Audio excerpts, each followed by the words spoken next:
ओम साई राम। मैं हूँ spiritual coach उत्तम और साईं बाबा की लीला वीडियो में आपका स्वागत है। आज मैं आपके सामने एक साईं बाबा की अन्य लीला लेके आया हूँ। उम्मीद है कि आप ध्यान से सुनेंगे। नाना साहेब चंदोरकर की बेटी थी मीनाताई और शादी के कुछ सालों बाद वो गर्भवती बनी। तो नाना साहेब चंदोरकर के घर वो बच्चे को जन्म देने के लिए आई।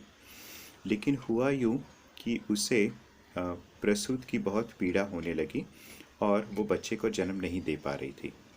तभी उस वक्त उस ज़माने में गांव में वो फैसिलिटीज़ भी नहीं थी कि उसे अस्पताल में लिया जाए और कोई उपचार द्वारा आसानी से बच्चा पैदा किया जाए।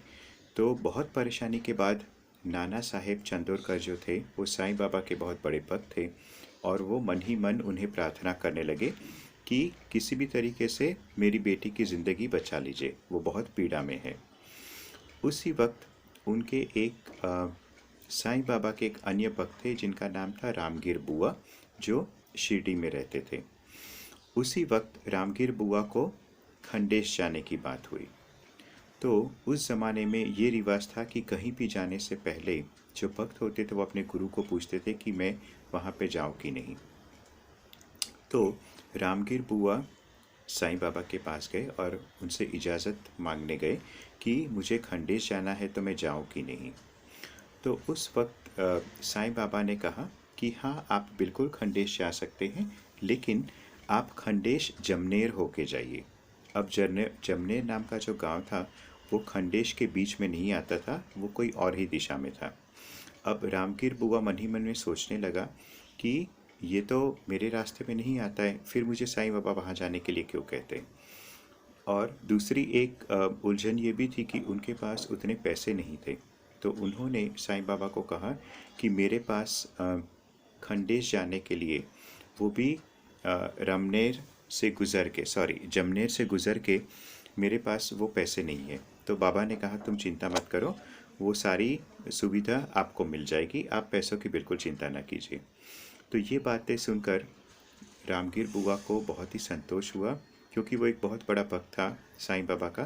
तो उसने बात मान ली और वो वहाँ पे खंडेश के लिए निकल पड़ा। कहाँ जाने के लिए? जमनेर से होते हुए खंडेश जाने के लिए वो निकल पड़ा। अब क्या हुआ कि जमनेर के लिए कोई सीधी रेलगाड़ी नहीं थी और उसके लिए जलगांव उतरना ज़रूरी था। सुबह 3 बजे जब वो जलगांव में उतरा तो सामने एक टांगा वाला खड़ा था। उसने कहा नाना साहिब ने आपके लिए टांगा भेजा है, आप इसमें बैठ जाइए। तो रामगीर बुआ उस टांगे में बैठ गया और वो नाना साहिब के घर में भोर होते ही, जैसे ही सूर्योदय हुआ, और वो वहाँ पे पहुँच गया। वहाँ पहुंचकर उसने नाना साहेब को कहा कि कैसे साईं बाबा ने उन्हें आदेश दिया था कि वो आपसे मिल के आए। और साथ ही साथ में साईं बाबा ने एक उड़ी दी थी। उड़ी यानी कि एक प्रकार की राख होती है जो शिरडी के मंदिर में, जहाँ पे आग ज्वलित की जाती है, उसके बुझने के बाद जो राख बनती है उसे उड़ी कहते हैं। तो जैसे ही वो उड़ी मीनाताई को पिलाई गई तो उसकी पीड़ा दूर हो गई और उसने बच्चे को भी जन्म दे दिया। इसके बाद रामगीर बुआ और नाना साहेब चंदोरकर दोनों बातचीत करने लगे और फिर बातों ही बातों में रामगीर बुआ ने कहा कि अच्छा हुआ आपने सुबह टांगा भेज दिया, वरना मैं पता नहीं कैसे यहाँ पे पहुँचता। उसी वक्त नाना साहेब चंदोरकर ने कहा कि मैंने तो कोई टांगा भेजा ही नहीं है आपको लाने के लिए, बल्कि मुझे तो ये भी नहीं पता था कि आप यहाँ पे आने वाले हैं। तब इन्हें बात समझ आई कि ये तो शायद साईं बाबा की कोई लीला है। तो वो दोनों घर के बाहर दौड़े ये देखने के लिए कि वो टांगे वाला कहाँ है या फिर टांगा कहाँ है। तो बाहर जाके देखा तो न टांगे वाला था न टांगा ही वहाँ पे खड़ा था।